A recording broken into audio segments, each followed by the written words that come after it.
Welcome to काश gift gallery. आज तो मैं टॉयज निगाह मरवा रहा एक बार। न्यू टॉयज आए हैं। ये फर्स्ट आइटम चेक करो, किड्स दा गोल्फ सेट है। ये 3 स्टिक्स आनगियां, बच्चा 3 बच्चे प्ले कर सकते हैं और नॉर्मल प्राइस दे विच है। ये वाला टॉय बहुत ब्यूटीफुल गिफ्ट है, गिफ्ट करन लई बिग साइज दे विच। सैकेंड आइटम है फुटबॉल सेट है, इंडोर खेलन लई है। तुहानू मैं इहदे बारे दसदा।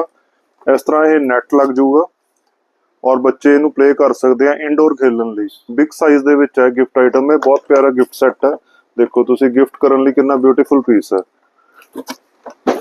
थर्ड आइटम है गोल्फ ट्रॉली है। ये ट्रॉली दे विच गोल्फ सेट आऊगा, जिहड़ा पहला दिखाया सी वो नॉर्मल सीगा, ये ट्रॉली दे विच है। इहदे नीचे व्हील्स लगे हुए हैं, इनू तुसी व्हील्स दे नाल अगे पिछे कर सकते हो।